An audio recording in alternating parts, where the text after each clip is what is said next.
All right, bienvenidos and welcome to episode 8 of LatinLuxe Chronicles. We are your hosts, Bianca, Rita, and Jennifer. Be sure to subscribe on YouTube, Apple Podcasts, and Spotify. And don't forget to follow us on Instagram, social media under LatinLuxe Chronicles. Yeah. So Jennifer, tell us what's today's topic. On today's episode, we will be discussing managing your mental health. Oh, yes. So May is Mental Health Awareness or Mental Health Awareness Month. And what a great opportunity for us to kind of just wrap up our monthly series by discussing how each of us ensure that we are taking care of our mental health needs. So starting us off is going to be Jennifer. Hopefully I don't take up too much time, girls. It depends. How much mental health needs do you have? I just need a little bit, but I tend to talk a lot. So I'll be taking notes. Okay, so let's see. Where do I start? Okay. Well, so as you all know, I went through a divorce, and I think with a divorce, it just makes you question like you as a person, like the choices that you made, how you were as a wife, or even like as a husband, or anything with anything. It just makes you question yourself and want to reflect on yourself, like how you were as a partner, as a wife, or as a husband. And during that time, I reflected a lot. I reflected a lot in how I can be a better person, like be a better ex-wife, a better mother, how I could have been a better wife too.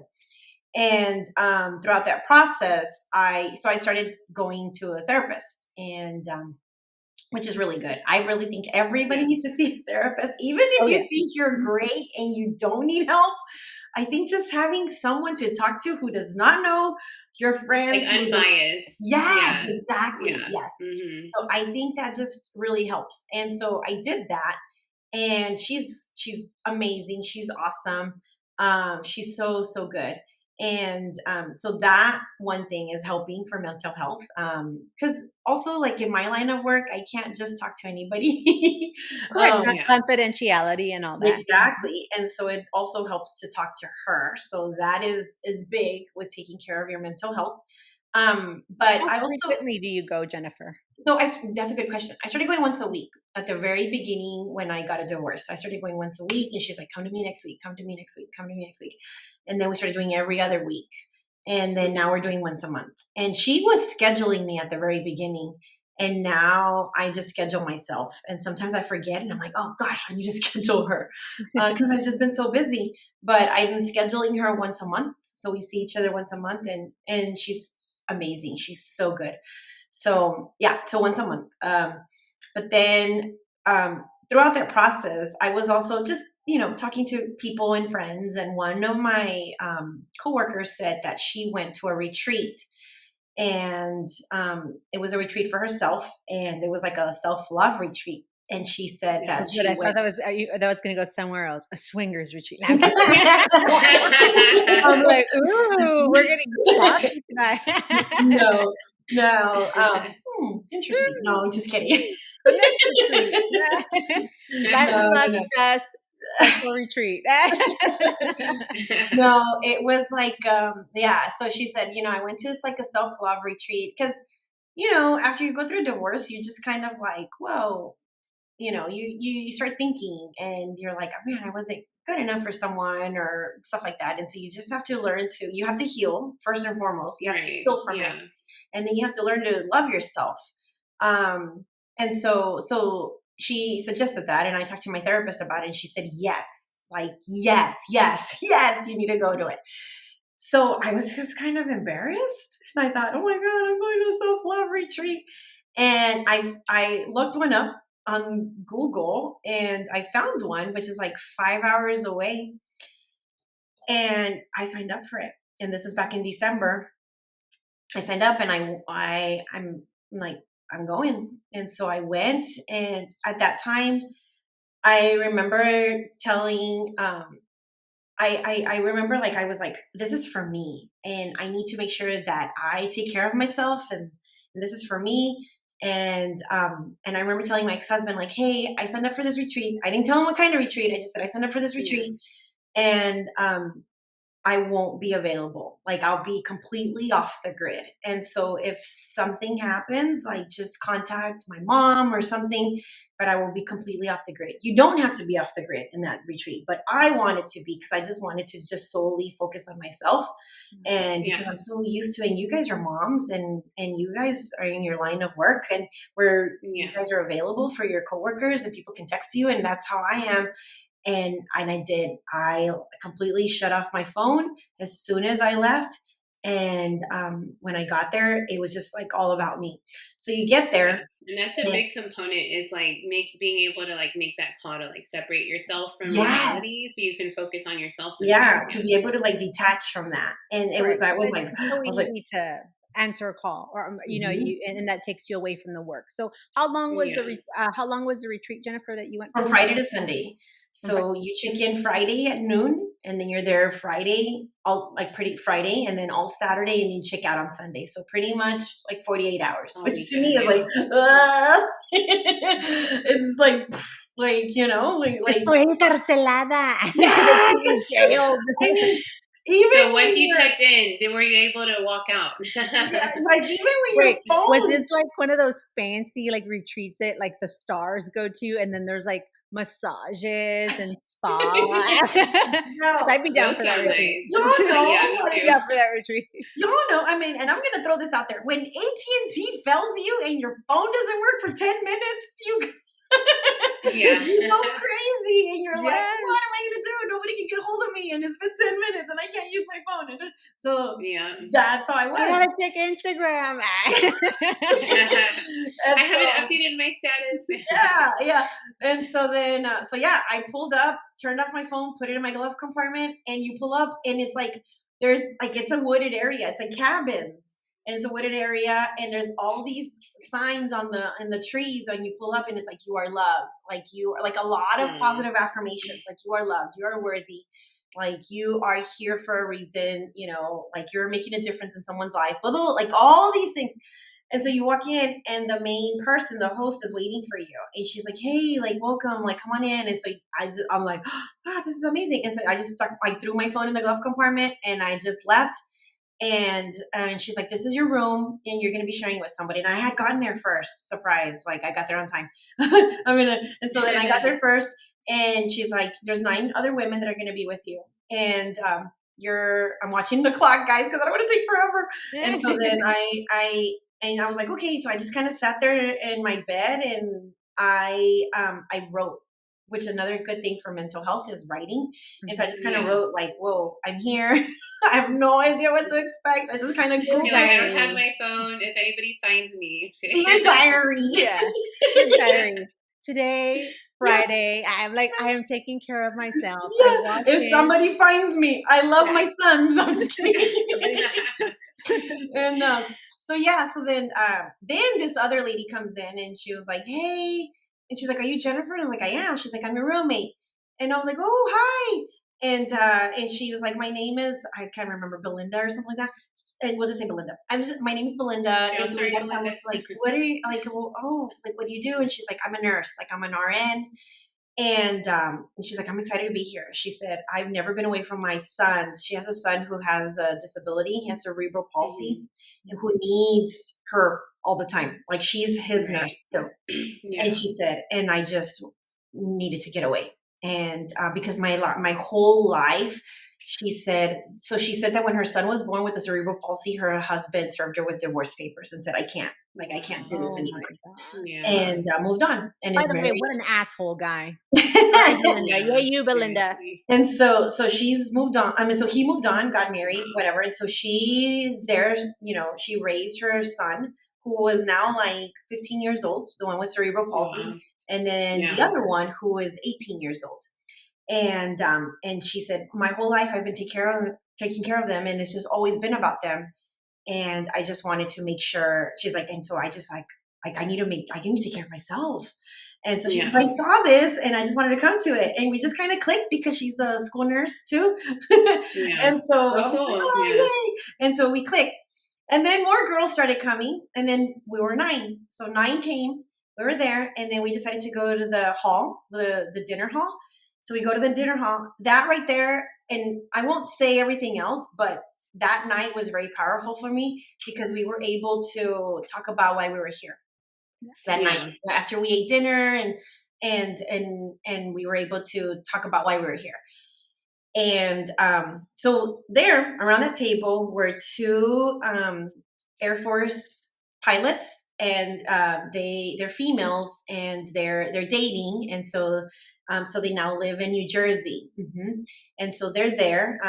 So they were there, and then it's me and Belinda, and then there is a lactation consultant there with us, and then there is a pediatrician there with us. The lactation consultant and the pediatrician are both from Houston, and they're best friends. They met Oh, cool. like, Yeah. with their jobs, lactation consultant, pediatrician. So they So were met. they also in a relationship like the No, two Air Force? no, Okay. they're both married, but they just became really good friends, and they came there. So, and then an engineer, like a computer engineer, and then or whatever you guys do in your line of work, like this high tech coding people. Yeah. Okay, that's not me. Somewhere along the line. So then, Yeah. and then a lawyer, and then her mom, and the lawyer's mom. It's a So lot of high stress, like female I career wouldn't even say driven high ladies. stress. Like I'm more looking at like these are all women who have leadership who roles. have taken care of, who take Yeah. care of other people. And then it's like they're in these Mhm. leadership roles where they're expected to kind of be like the one that takes charge, Exactly. the initiative. Yeah. And then I'm not saying Yeah. that always causes mental health issues, but I'm so glad to see that they went and were trying to take care of themselves because they're probably already Right. used to taking care of someone else. Right. Yeah. So the two, so then they asked, like, why are you here? So we went around, and and I pretty much what I said at the beginning of this podcast is what I said there. Like, hey, this is it. Like, I just want to make sure, like, I want to learn how to love myself. Like, I really do, but I just want to dig deeper in it. And that pilots, the Air Force veterans, they were married to men before, and they just felt like they weren't loved, and then they met each other on the job, and Wow.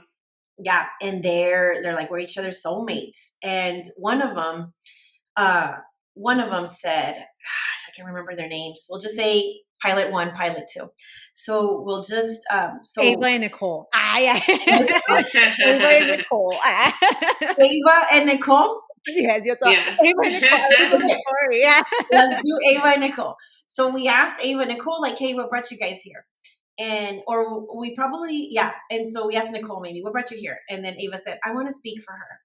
And then Nicole said, I bought her this trip. And Ava said, she did. Like, this is my birthday gift. Like, I opened my gift, and it was like, pack your bags, you're going to Texas. She's like, because we're from New Jersey. Like, yesterday we were in New Jersey, and it was like, that's pretty cool, though. That's such a good gift. You're going to Texas. Gentlemen that are watching this, take note, or significant others that are watching this, take note. So then get this. Ava said, I'm going to try not to get emotional because this is really powerful. Ava said, I gave her this because Nicole plays such an important part in my life and in a lot of people's lives, and she just doesn't know that. And I need her to know how loved she is by everyone else and how beautiful she is in this world. And I want to make sure that she knows that. Like, she loves so much. She loves so much, and she loves so many, and she's so giving. And her line of work is about taking care of other people. And she goes home, and it doesn't stop, because then she loves me, and she loves her son, and she loves my daughter, and it just doesn't stop. And I need her to know how much she is loved, and she needs to see that light. She needs to see her light. And we're all like, Like, and we're all like, oh, yes. Like, that's this really is hard for any partner to acknowledge. Like, that shows that they're like on the same wavelength. They're very in tune. Like, she was noticing, hey, my beloved, my partner is kind of like dipping. I need to help her out. That's very rare, Yeah. And then she like spoke for all of us, and we're like, yes, that's it. We need to see our light. Like, we don't see our light. Like, side note, and I, it like people tell you like you're doing such a good job, you're so like this and this and this, and like you don't see that. You don't see that. Right. And so that's the reason why we're here. So we can see our light. And when she said that, we were like, yes. And at the end of it, when everybody spoke, we realized, Bianca, like you said it perfectly, like we all have careers, we all have degrees. Some of them have masters, some of them have PhDs, and we do not feel like we are Like loved. you're still working for the next best thing, or you're still Like trying we're to work right. harder, and Like our cup is not full. And because we still haven't, we can't love ourselves because we're so busy loving other people. Correct. And it was just so powerful. And so it was crazy. Like we all made that connection there, right there and then, that first night. And after that, it set the tone for the rest of the retreat, how we're all going to be together and we're all going to communicate with each other and we're all going to keep in touch. Like we're all Instagram friends. Like we communicated on everything. So the whole thing retreat taught us on yoga. We did a lot of yoga. We did a lot of meditating, which is so hard for all of us to meditate. It's centering, it's calming, and you're all probably women that are used to like upbeat, fast pace. So I remember that Saturday morning we had meditation, our first meditation. In my mind, I was like, okay, I have people on my campus right now. I have like a dual language academic meet right now. What's going on? Like, I hope they turned on the lights for the bathrooms. And I hope they did this. And then like it's like everybody, like your mind is like, and so it started with that. And then they went into like guided meditation, which was good because guided meditation helps you, like the host is leading that. And she's like, refocus, like where your mind's going. Refocus. And so she's guiding it, and you're not thinking about like, man, what are my boys doing right now? Or I wonder if they're okay. And so anyway, that was the whole weekend, like meditation, walks, like doing a lot of walks, like connecting yourself with nature, like going outside, like just go outside for a little bit, and connecting with people, and like really talking to people and connecting with them. And so, and another thing too that we did one night is we wrote everything that we couldn't let go of, everything that we were ashamed of, and we wrote it on a piece of paper, and we wrote it on a piece of paper, and then you read it out loud. And so by that time, Saturday night, we were already like, I'd be like, los tres gancitos que me comí before this. The three gancitos I ate before this. Those gumballs I ate that morning. I know. So that night, I mean, by that we were like the traveling sister of the Yaya, or what is it called? Yaya sisterhood. The sisterhood of the traveling sister. Bonded. And so it, like, they knew me, I knew everything about them. So whatever I wrote, it was just kind of like, hey, this is me. And so we wrote it on a piece of paper. We all took some time, wrote it on it, and we read it out loud. We read it out loud to everyone, and said like, this is what I want to let go of. And then like you put it on, like they put it like on a pot or whatever, and then they just burned it. And it's just kind of like wow, like it just symbolism, like yeah. So we did that, and then that was it. And then the next morning, it's like you had your breakfast and like a closure, and we all exchanged numbers, Instagram handles, everything. And then you leave, and you're sad because you're like, no, I have to get back to the real world. And then you're on your own, and now you're the person leading and guiding your own growth. Versus right there where you said you had that, the yoga person and the therapist helping you do the work. Right. But then you leave and you're like, wow, like I have a lawyer who's a friend now, or, I have a pediatrician, and I have this, and I have, all these things. And you just leave so like my cup was so full. Like I was just like, man, I needed this so much. And you get back and you just learn some tools. They give you some tools to deal with, to use like in the real world. And then you come back and you're not as stressed out, and you learn how to, you have, everybody has little doubts here and there, and you question yourself as a human being, as a person. But then you're like, no, I went through this. I'm going through this. My friend who is a RN at an elementary school or a nurse, she's also going through this. Or my friend. Yeah, and you realize that you're not the only one that has those like struggles and thoughts, and it's a lot more common than sometimes we think. Like I think when we're stressed and we're feeling like overwhelmed, you kind of like the world shuts down, and you're like, it's Mhm. always me. But it's like you realize like we're all in it. We're Yeah, all going through it yeah, every yeah. day.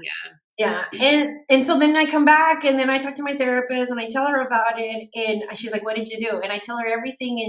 And she's like, that is exactly what you're supposed to do for self-love. Like, and like, you have those words like meditation and writing and this and that, like those words that are supposed to help you. And so I told her, we did all of that. And she's like, that is amazing. Like, I'm so, so proud of you. And the fact that you were able to vocalize it in front of all these people and they were able to, like, that's a big step. Because and you guys probably know there's so many, and listeners, if you're listening, like there y'all have some stuff going on and you guys don't want to say anything. And Right. but Yeah. it just helps to talk to somebody about it. And it's like, you're not crazy, Yeah, but you just have to talk about it with anything that's correct. bothering you. And it's just breaking down that stereotype that you go to a therapist because there's something wrong with you.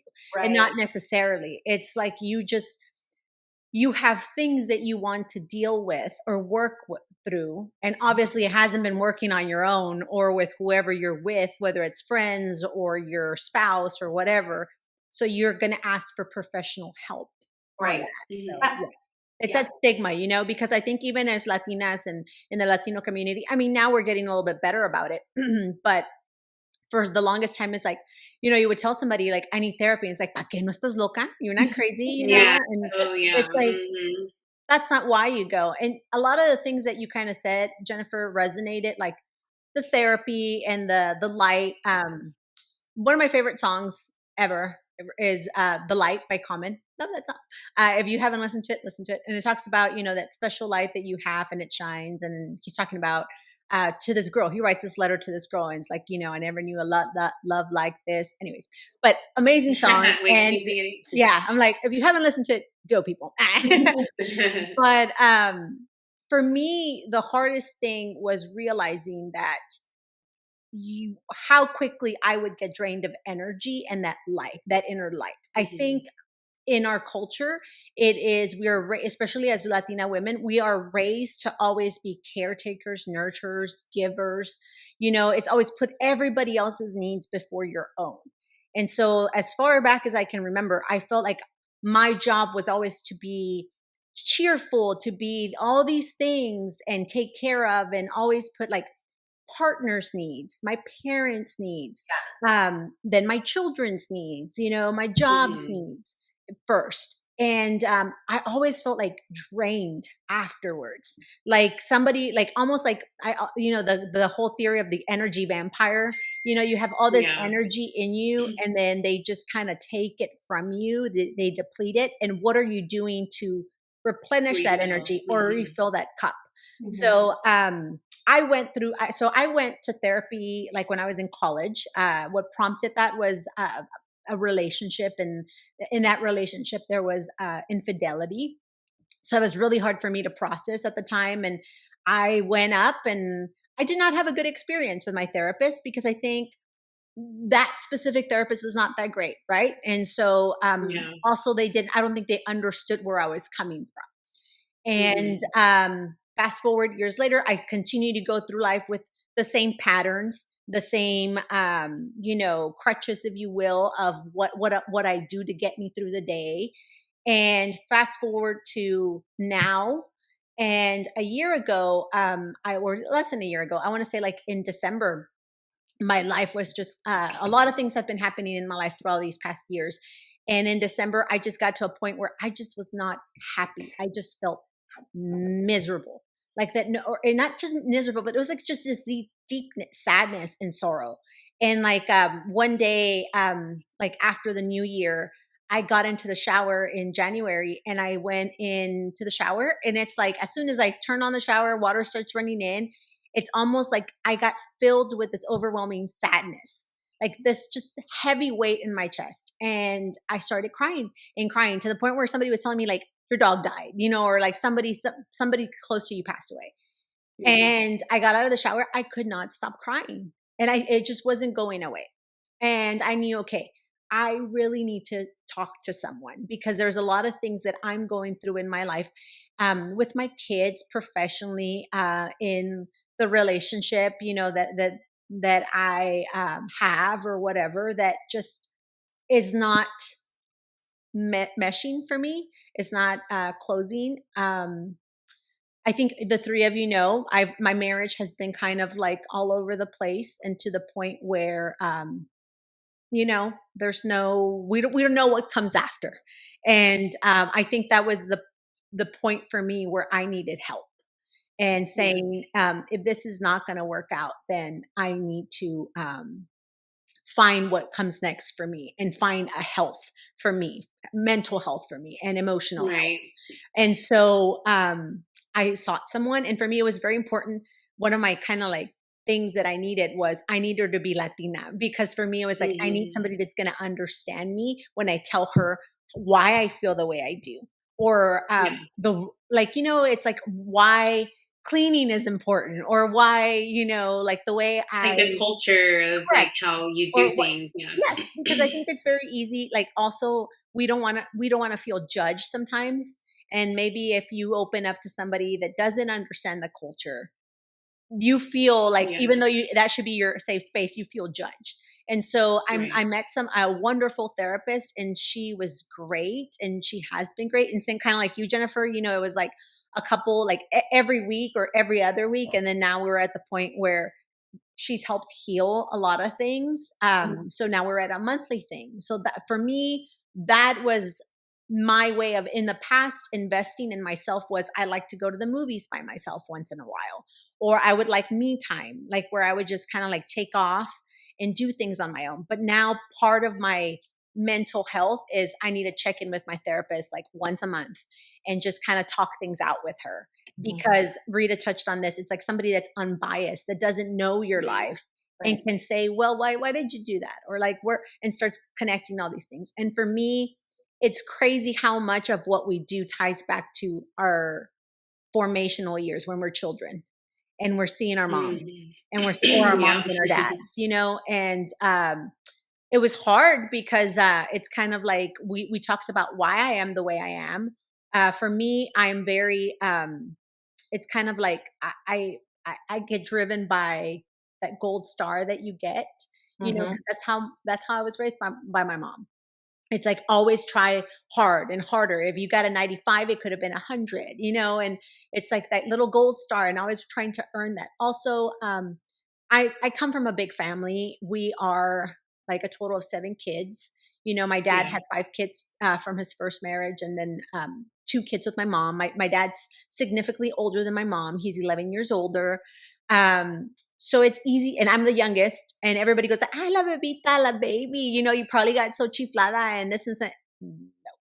It was the complete opposite. It was a struggle to find my place, and be Hmm. noticed, and be seen, because it seemed like everybody had needs. My dad was busy trying to take care of other things, and every family has a little black sheep or whatever, and that was his pride and joy, if you will. And then my mom had her priorities, so it was really hard. And I think the way I wanted to be seen was, if I'm the best student, if I'm like Yeah. the rule follower, if I'm the overachiever, I will, that's how I will get attention.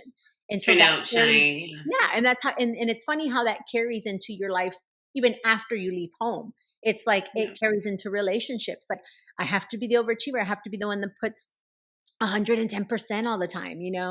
I'm sure you're very aware of that, in your own No, I know. relationships. And so that was something that was interesting to just kind of identify with myself through therapy. It was also seeing how I was impacting my kids, because one day I just noticed, oh my God, I felt like I was my mom talking to my children, like my mom talking to Hmm. me. And I was like, crap, this is not what I wanted. Also, in my marriage, what I noticed, the reason I no longer wanted it was because I one day noticed that I was becoming my mom and my dad, and I never wanted that relationship. Mhm. That was Yeah. really hard. So that was kind of like snap out of it. This is not what you Yeah. want. You don't want to be your mom and your dad. Yeah. So yeah, so I mean, I love that you talked about that self-love, because a lot of times as women, we don't give enough love to ourselves. You know, we're busy trying to love someone else or build a future, build a life with them.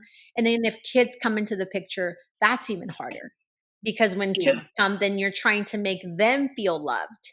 And you're trying to raise them to be, you know, like, I know you, papacito, mamacita, eres preciosa, eres precioso, you know, you're like, you're gorgeous, you know, and you fill them Yeah. and you fill their bucket. But if you don't have somebody filling your bucket, like if you don't have a partner that's doing that for you, and by no means am I saying so that there are, you know, men or women out there that aren't loving. They are. But sometimes we need more than words. Like, you know, in our very first episode, we talked about our what love language we have. For a lot Hmm. of us, it was like acts of service. It was, you know, just being there, being present. And so Yeah. even though your partner baby may be telling you, I love you, you're so beautiful, estás bien chula, like, or whatever, it's like, Can I say something to that? My yeah, love language is no longer words of affirmation. It is now acts of service. acts of You service. gotta come through. You have That's to another come one. through. That's a Yeah. big Yeah. that was a big one for me. Like, I kid you not, because I remember in my youth, I was all about gifts, because, you know, and not only that, I think as Latinas, we're used to, like, you know, we're raised with this idea of romance. Los Los detalles. Yeah. detalles, de los El detallitos. detallista. Yes, Yeah. he left you a note, he bought you a flower, you know. That's exactly what happened in Mariela del Barrio. You know, and I think that's why it's so ingrained in us. It's part of like what we see, and it's how we romanticize relationships. But as you get older, you realize what makes a relationship is those words of affirmation that Rita talked about in the beginning, the acts of service, Yeah. touch. It's crazy to think how easily in that, in your routine, in a marriage or in a relationship that's been going for a long time, you lose intimacy, you lose a lot Mhm. of things that if you keep on letting it go, one day you kind of look at the other person and go like, who are you, who am I, you know, and instead of Right. growing together, you're growing apart. Mhm. Yeah. So mental health has really been big for me over this year and a half. And then just kind of like refining myself. And one of the things I told my therapist was, I said, this is the me era. And she was like, you know, and early on, and she's like, well, what do you mean by that? I said, I feel like I've put family and everybody else before me, and I kind of like took a backseat. I stopped doing things I enjoyed for a long time, Yeah. working out or going to the movies by myself. I stopped doing that, you know. I used to enjoy having coffee or a meal by myself. And it wasn't Mhm. like it wasn't about leave me alone. It was just like it was my like a zen time for me. And so I started regaining those things back, like as you know, I'm older. I'm like, ya no, mis rodillas ya no son las mismas. My knees aren't like they used to be. So I was like, I can't do insanity with Rita anymore. Oh god. Yeah, So that's I been said, several years in I between. know. I was like, I need to find an outlet. And for me, I found something, you know, health wise that I was like, okay, it incorporates a little bit of yoga, a little bit of Pilates, ballet. It's easier on my body. There's women of all ages. And it was nice to see women in their 50s and 60s in there, and just feeling like, okay, I can do this. If they can do it, I can do this. And Yeah. little by little, it turned into I was there 3 to 4 times a week, and I was committed to it. And that 1 hour is my hour to focus on me, on my health. And now it's like, hey, on the weekend I'm going to go have coffee on my own, or I'm going to go have breakfast. Everybody kind of just leave me alone. And I'm trying to teach my kids to do a little bit of that. It's okay to unplug, like Jennifer talked about early on, not just like from your electronics, but unplug from people. People a lot of times can either fill you or sometimes they drain you, and you need to know how Yeah. to balance that.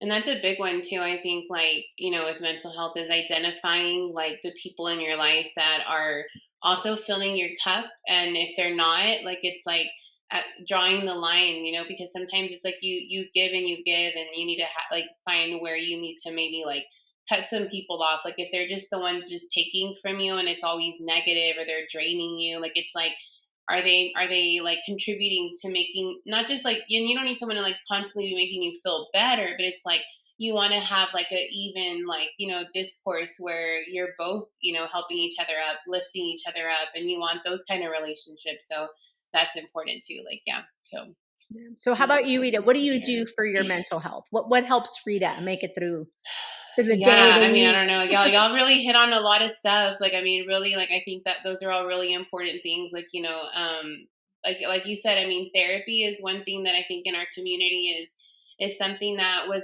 more foreign, than something that you would seek out, or you would see it on TV, or, and I never did therapy until I was an adult. I never did therapy until after I was married, after I had kids, and I'm sure that I could have benefited from it, like, at a younger age, because like you said, like a lot of things that we go through, as kids and in our teen years, like really like shape the decisions that you make and the things that you do, so I think that it really is helpful, and for me it was,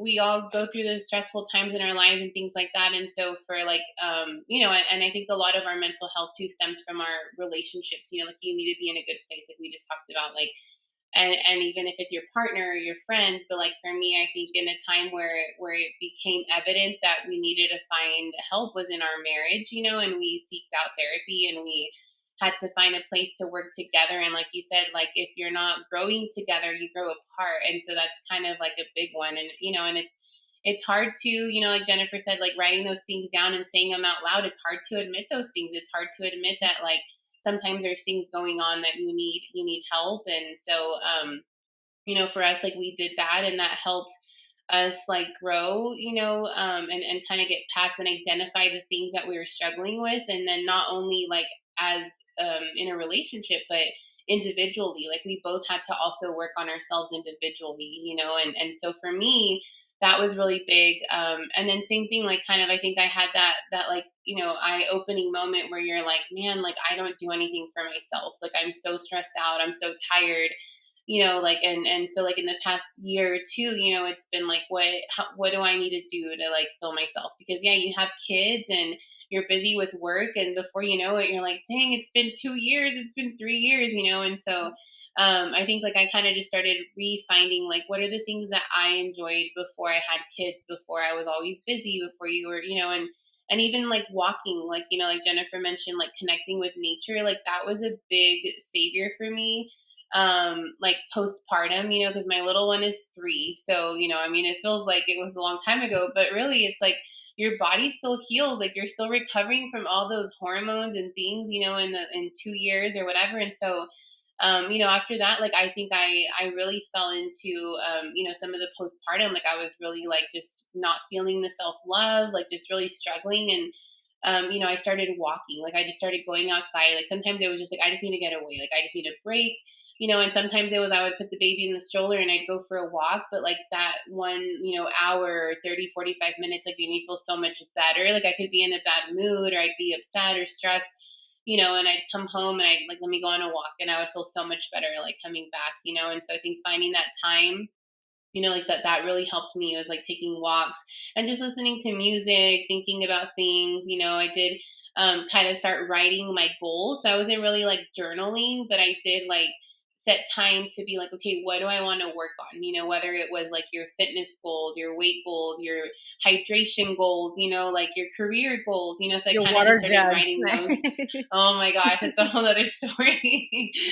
But yeah, like it was like writing down like the things that I wanted to accomplish. So like that helped kind of like refocus myself, is like making time for myself was a big one, because that's what I really, really struggled with. So I would say like, walking, and then eventually like, yeah, like finding a regimen that would work for you, whether it was yoga or working out, and I with the new year, I started like going to like some yoga and like meditation kind of classes and stuff. And I really enjoyed it. And, I think it's one of those things, like you said, Jennifer, too, like you go to places where you get the tools that you need. And so it's like, whether it's therapy or it's a retreat or you talk to people, And I think like having those tools and recognizing when we need them, or how we should be using them. And sometimes we fall off the bandwagon, sometimes we get caught up again and we're like, shoot, like I know what to do. I know what I need to do. Like I know I need to like carve time out for myself, or I know I need to go do this. And so I think that's kind of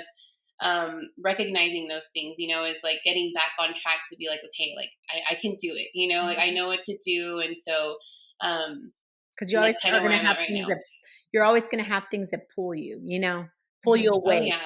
Yeah, like life just goes, man. It's like so fast. And so I think like just finding the time is really important. Like, setting boundaries. That was a really big one for me, like in the past year or Yes. two, is recognizing like your boundaries with your friends, with your partner, with your social life, with work. It's like setting the boundaries for yourself so that you are happy and you feel at ease and you feel peace, and it's like if there's things that are not bringing you peace, like what is it that we need to do, whether it's difficult conversations, whether it's difficult things, but I think that's really important, because even when it's hard to have those conversations or make changes, or like make those decisions, it's like at the end of the day you want to make sure you're at peace and you feel good and you have those boundaries. So that was a really big one for me, is like, and just reading, like reading about things. Like I just did a lot of reading, researching, like, what are some things I need to do, and so I think those are really important. But it's hard. It's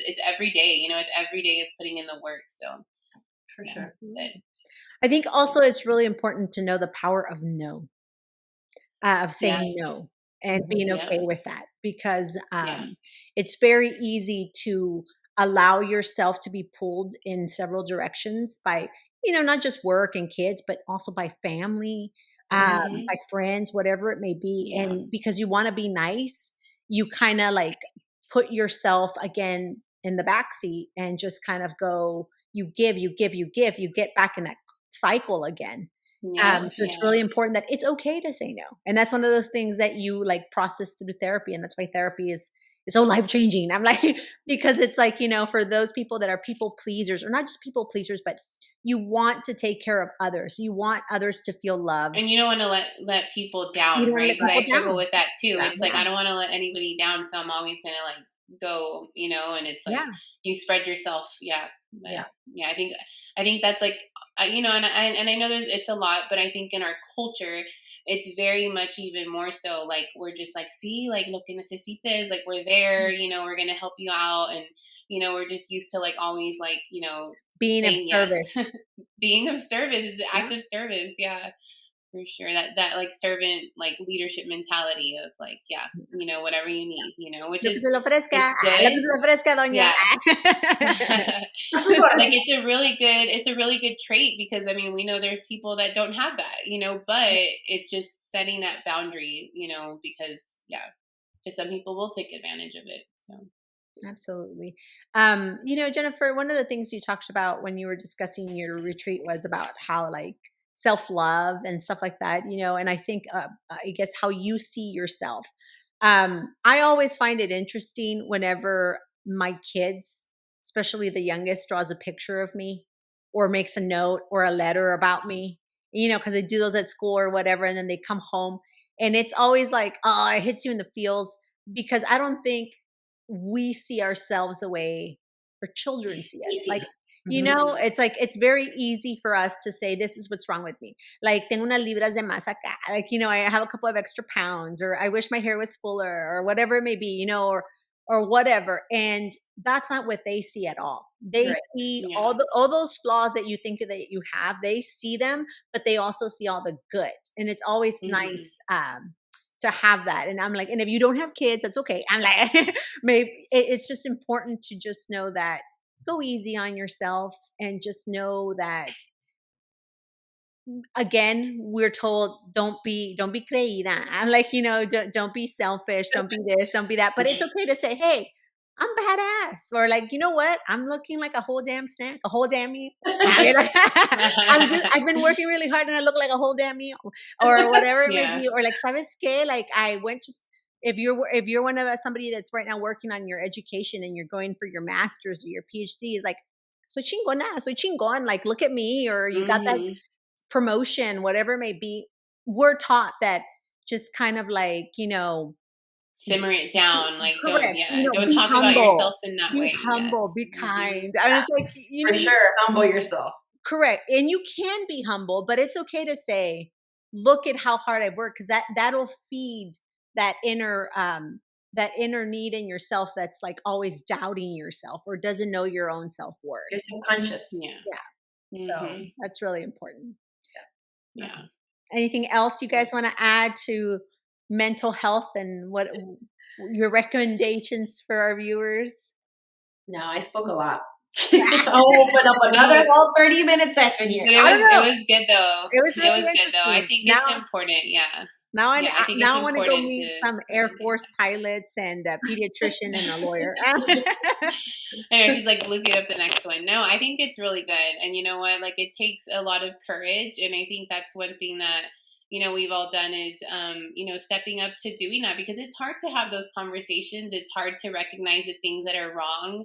They're not necessarily wrong, but things that maybe you're struggling with that, you want to get better at. And so I think for anybody that has ever considered it or feels a certain way, like just knowing that we've all been there, and I'm sure we'll keep being there, because it's a cycle. It's something that you have to keep working on. And so it takes a lot of courage, and but at the end of the day, like, it's about making yourself feel better and making yourself feel good, and you have to be able to fill your cup in order to give, right? So even if we want to be givers, like, we have to make sure that we are feeling fulfilled before we can be there for everybody else. So,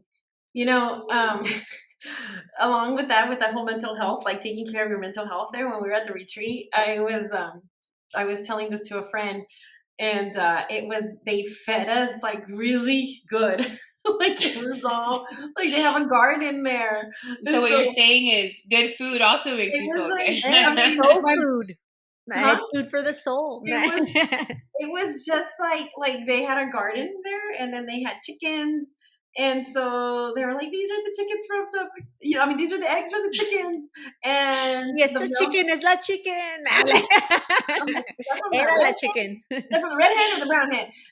So it was just like, but it was like everything was so organic, and it just makes you feel better. I mean, my body went into a culture shock, because it was like, whoa, what's going on here, girl? Like, I'm used to eating, a bunch of crap. But they just feed you so well. You're so healthy, which helps with your mental. I think that's another whole topic. Yeah, like, I think that does contribute to your mental health. Let's not get health into that and one, clarity. because then I'll just be silent during that whole topic.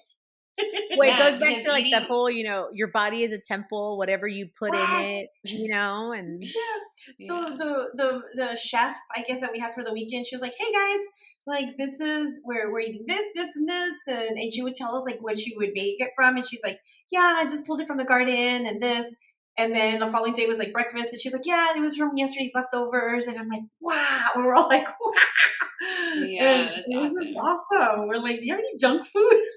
We just drank a lot of wine. Like, can I just have a bag of chips? Do you have any carbs? We just drank a lot of wine, woman. But it was awesome. It was really good. So that just helps also. Wait, so the retreat did have wine? Okay. It did. Yes, it did have wine. How do you let them loose? Like, Afterwards, you'd be like, and talk everything. But you were only allotted, like, I think they were only, because of, I don't know, some law, you could only have 2 bottles. So you only had 2 bottles the first night, like 2 bottles a day. So 2 bottles the first night. So we're all like rushing. Per person? 2 bottles for all 9 of us. So, yeah. Per person or for everybody? Okay, because it's like, damn, 2 bottles a night per person. No, 2 bottles a night for the 9 of us. But it's just like un chorrito, like just a little. Una copita. Como en la iglesia at church, like here's like the blood of Christ. You're walking around, you're like, are you going to drink that? Pouring my cup here. No, I'm just kidding. Like wine wasted is a big sin. No, I'm kidding. But it is, especially with good wine. Yeah. No, it was good. We all share. I mean, it was good. We all, we all took our own little portion. We didn't take the whole bottle, but it was good. But yeah, you do have to. You have to pace yourself. For that, she didn't want any. I'll take hers. Yeah. So it was good. I mean, I'm just wanting to say, like, like eating healthy helps with your mental That's health. true. I mean, your digestive system kind of is out of whack, but other than that, everything's Yeah. great. So Well, yeah. I mean, Yeah, like, but that all contributes to your brain fog and yes, clear mental clarity and all that. So yeah, yeah, yeah, yeah. I'm like, I but by just no had means to. are we saying don't buy your hot Cheetos. I'm like, No, no, you can be those a are hot if so it Cheeto makes you girl. happy, You can be a hot Cheeto girl and eat your Lucky Charms because I was like, "Where's the cereal at?" And they're like, "We have yeah. some oatmeal with granola." I'm like, "What?" I'd be like, ooh, apple cinnamon. Yeah. Right. So, Yeah. anyways, yeah, that was my So spiel. good. Well, we've come Yeah. to the end of our show. Thank you so much, viewers, for tuning in and listening to us. Make sure that whatever it is, that you do for yourselves, for your mental health, that you continue to do that. And if you have not taken time to prioritize your own needs, I mean, what better way to start than now, especially as we are, like we said, May is Mental Health Awareness Month. And maybe this is the time where you start your you era, like many of us have already kind of embarked on that. So until Yeah. next time, thank you so much for tuning in, and we'll catch you on the next episode. All Sounds right. good.